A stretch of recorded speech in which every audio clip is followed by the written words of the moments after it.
긍정적인 호기심과 부정적인 호기심을 구분하라. 새로운 것에 대한 호기심이 나쁜 것만은 아니다. 한편으로는 자신의 결핍을 인식하고 그 결핍된 공간을 채웠을 때 안도감을 주기도 한다. 또한 호기심은 자발적인 탐구의 동기를 제공하기도 한다. 밖에서 새로운 것을 찾지 말고 원래 갖고 있던 것의 가치를 되새겨 봐야 된다. 중요한 것은 인간의 마음속에 있다. 즉, 세상을 바라보는 일관된 시야, 마음가짐, 태도다. 오히려 자신 안에 행복의 가치를 둔다면 지속적이고 안정적인 만족감을 느낄 수 있다. 욕망은 필연이다. 제우스의 아들 시필로스의 왕 탄탈로스는 신들이 사는 올림포스에 식사 초대를 받았다. 탄탈로스는 신들의 음식인 넥타르와 암브로시아를 훔쳐 발각됐다. 이를 괘씸하게 여긴 제우스는 탄탈로스를 지옥으로 떨어뜨린다. 물을 마시려고 하면 물이 마르고 과일을 따 먹으려고 하면 가지가 물러나서 그는 영원한 굶주림과 갈증에 시달린다. 의욕한 대상을 얻지 못하면 확고하고 지속적인 충족을 얻을 수 없다. 이는 마치 거지에게 늘 던져주는 적선이 오늘 그의 목숨을 이어주고 고통을 내일까지 연장시키는 것과 같다. 두려움과 희망의 근원은 같다. 다나이데스 자매는 그리스 신화에 나오는 아르고스 왕 다나오스의 50명의 딸로 결혼하고 첫날 밤에 각자의 남편을 죽인 죄로 지옥에서 밑빠진 독에 물을 가득 채우는 벌을 받는다. 쇼펜하우어가 다나이데스 자매가 밑빠진 독에 끊임없이 새로운 물을 퍼올리는 것에 비유한 이유는 그 행위에 끝이 없기 때문이다. 즉, 욕망을 채우기 위한 행동은 결국 목적을 달성하지 못한다는 얘기다. 욕망이라는 갈증을 해소하는 방법. 가지면 더 갖고 싶은 것이 인간의 마음이다.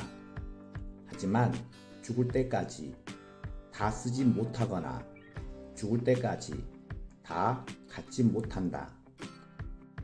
인간의 욕망이 끝없는 목마름과 같이 영원히 충족할 수 없다면 불행할 수밖에 없다. 그것을 충족시키기 어렵다면 욕망의 크기를 줄일 필요가 있다. 하나의 고통은 열의 쾌락에 맞먹는 힘을 가졌다. 고통의 힘이 쾌락의 힘보다 더 강하다. 쇼펜하우어에 따르면 모든 쾌락과 행복은 소극적인 성질을 띠는 반면 고통은 적극적인 성질을 띠기 때문이다. 인간은 행복은 잘 모르지만 불행을 잘 인지한다. 그래서 부와 명예를 가졌을 때는 그 가치를 모르다가 그것이 사라지면 비로소 소중함을 깨닫는다. 건강도 마찬가지다. 가령 건강한 유해 상태는 느끼지 못하지만 유해염증이 생겼을 때는 분명하게 고통을 느낀다. 충치의 고통은 느껴도 나머지 건강한 치아는 느끼지 못한다. 행복도 마찬가지다. 자신이 갖고 있을 때는 모르다가 막상 잃게 되면 알게 되는 것이 진정한 행복이다. 그래서인지 인간은 행복감에 취하기보다 불행감에 더 휘둘리는 일이 많다. 당연한 것은 세상에 없다. 혼자는 쾌락이 아니라 고통이 없는 상태를 추구한다. 이렇듯 고통의 원인을 먼저 없애는 것이 쾌락을 찾는 것보다 더 현명하다. 쾌락과 고통은 그 자체로 존재하는 것이 아니라 인간의 생각과 관련된다. 큰 즐거움은 의외로 잘 느껴지지 않는 경우가 있지만 사소한 고통은 늘 인식되면서 기억에 오래 남는다. 모든 일이 잘 진행되더라도 하나의 일이 꼬이면 그것에만 온 신경이 집중되어 다른 일은 잃게 되는 경우도 마찬가지다. 이렇듯 사람은 고통에는 매우 민감하면서도 쾌락에 대해서는 당연하게 여긴다. 특히 건강은 더 그렇다. 아침에 일어나서 건강한 몸의 상태는 잘 느껴지지 않는다. 상쾌한 기분, 튼튼한 위, 가벼운 발걸음에 감사하는 사람은 거의 없다. 건강은 모르고 지나가다가 질병을 얻으면 뒤늦게 소중함을 알게 된다. 위암에 걸려서야 비로소 우리가 그동안 얼마나 열심히 음식물을 소화하기 위해 애썼는지 알게 된다.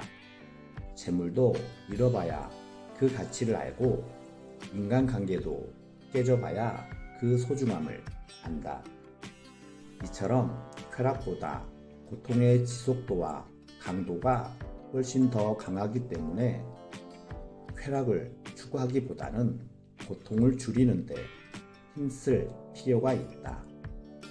환상과 같은 향락을 쫓지 말고 결핍, 질병, 위험 등 현실의 고통의 원인을 먼저 없애야 한다. 행복에 가까워지는 확실한 방법.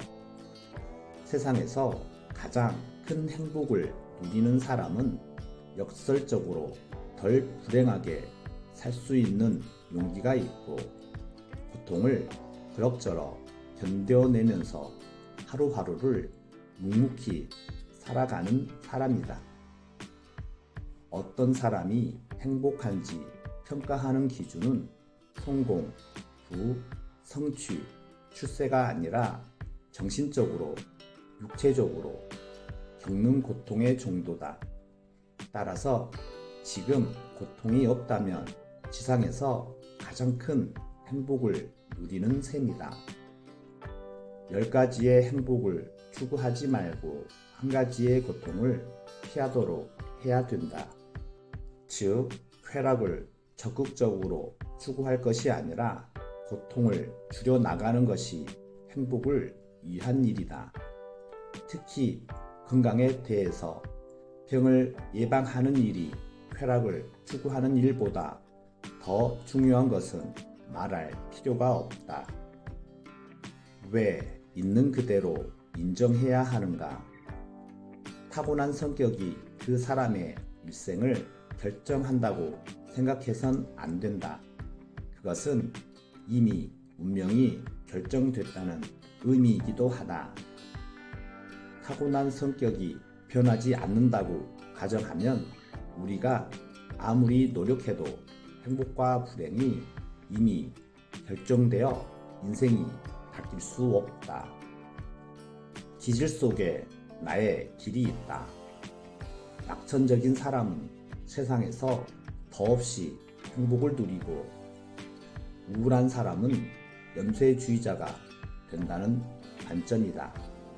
그의 말대로라면 행복과 불행은 이미 운명처럼 정해져 있다.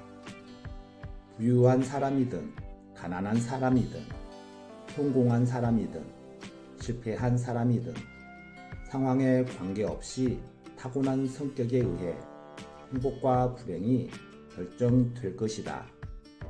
모든 개인은 각자의 본성에 의해 고통의 양이 결정돼 있다. 따라서 고통과 행복은 외적인 상황에 좌우되지 않고 오직 분성의 척도와 개인적 소양에 의해 결정된다. 그릇이 큰 사람은 상대적으로 많은 고통을 견딜 수 있지만 그릇이 작은 사람은 작은 고통에도 불평불만을 한다. 인간은 자신의 자유의지에 따라 행복하다고 착각하지만 실제로는 자신의 성격에 지배받는다. 고쳐 쓰지 못하면 바꾸어 쓸 수 있다. 쇼펜하우어도 타고난 성격이 평생 바뀌지 않는다고 전제하면서도 교육 등 노력에 의해서 성격의 후천적인 개선과 변화가 가능하다고 봤다.